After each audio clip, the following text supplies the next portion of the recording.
Hi all, it's Chippy Fangirl again tonight. I watched the second episode of Daybreak Illusion, and, I hate to say it, but it's not as good as Madoka so far. Um, just because it's like, a little nitpicks I have about some of the terminology and some of the plot so far. With the plot, I do not like the idea of demons feasting on negative emotions. And just because like it's just like that is so unhealthy just to believe that you're not allowed to show negative emotions or you're going to turn into a monster one day. And I was like, "Oh, that sucks." And I mean, I would understand if it was like a raw like emotion that torments a person every day, but it's not. It's like if you feel sadness, well, you're dead. So, and there's no way of bringing you back either. And I was like, well, that's ridiculous because if that's the case, then we're all gonna be dead one day. So, yeah, if you're gonna be live in this world, you better be happy or else you're dead. Because either one, someone killed you because of their magical tarot powers, and two, because you are now a demon. You are no longer a human. Another thing that bothered me with the terminology of the character's powers, because, in this episode we get to meet Tsukiyomi, we get to meet Sarah, and I think her name was Ginka. And, those are the characters of the Temperance, the Moon, and the Star. Um, it's mainly the Temperance and the Moon I have a problem with. Temperance, it's related to water.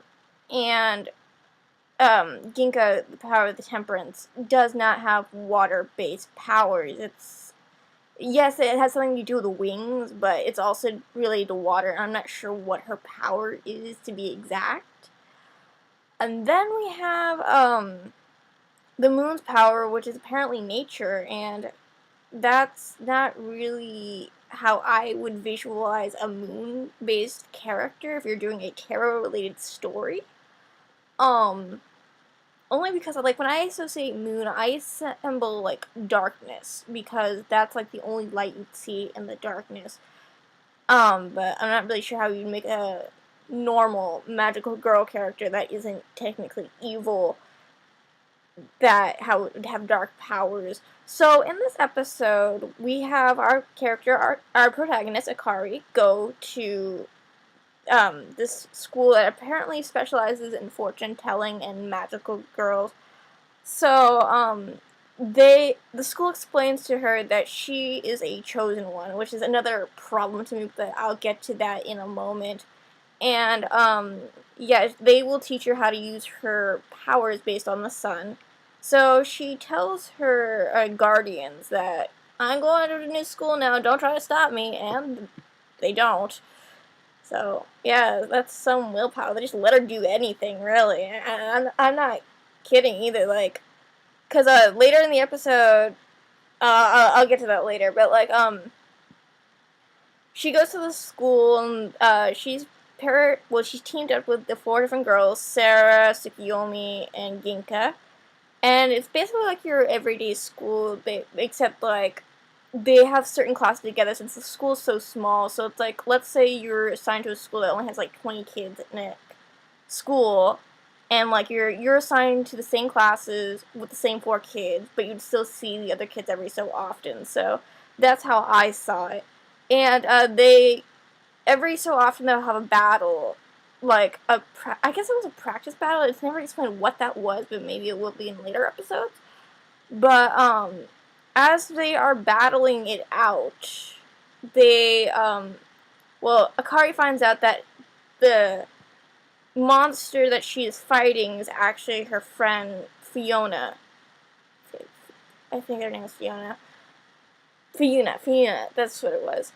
And she has this mental breakdown and collapses. So she wakes up in the school again. They tell her that they have to kill off Fiona or else, she's gonna take over the world or something. Because I don't like the antagonist plot very well. It's not very developed. Cause with witches in Madoka, they fed off like negative emotions, yes, but only to the point where like they would feel vulnerable. Like it wouldn't be healthy anger. Like if you had healthy anger, they wouldn't like feed off of that. I mean, then again, no one, the show was so short, you couldn't tell if they fed off healthy anger as well. So, but like you could tell, like they would feed off vulnerable souls and not just anybody. So, um, in Daybreak Illusion, they're like, well, we have to kill off Yuna, and then Kari's like, no, no, you should have killed me off instead because Yuna is my friend. And then like everyone's like all somber and stuff. So she goes to the graveyard, and this is what the part I was talking about. Like, she sees her guardian, and she's like, "Oh, you can quit at any time. You just come back home and stuff." I'm like, "Wow, gosh, I mean, you're so easygoing, you know. I don't think any parent would be like that." Um, but she she goes back to this. Well, she goes wandering off. Akari goes wandering off, and she sees this man having a negative emotion, and he's going to be vulnerable to the demon's attack. And we're ended off at a cliffhanger. So that's how it ends. And going back when I was saying chosen ones, I hate chosen one stories. Like any story that has a chosen one just makes me like scratch in anger. Like I hate that kind of storyline because in the story it is said that Akari's mother was one of the Tarot Guardians as the sun, and Akari has inherited the powers of the sun, which her mother previously had. So, problem with Chosen One characters, they're usually the title characters, and they're usually forced to be liked by us, the watchers. And for me, like, I could care less if that's what they're aiming for, because I'm like, I'm only here for character development. I am not here for, like, a sob story. I am not here for title characters. I am here just for character development. Which is why, like, in Naruto's not my favorite character. Like, none of the main characters are my favorite characters. In Madoka's not my favorite character, neither is Kyuubi. My favorite character is Mami, but there's only so few characters in Madoka. In Nanoha, I could care less about Nanoha. But, like, yeah, it's just, like, any story with a chosen one just, like, makes me, like, roll my eyes. I'm like, I could care less about this person, really. Because like, the Chosen One characters are usually bambling idiots or overly powerful, and in this case, she's both. Akari is both, because she is seen as very powerful, but she's also seen as, like, this Genki idiot, and for those who aren't familiar with otaku terms, Genki or Genki girl, it's usually associated with a girl. It's like a really hyperactive character, and those characters annoy me the most when it comes to anime, besides the emo stereotypes. So, yeah, that's why Akari really bothers me. But I don't hate it.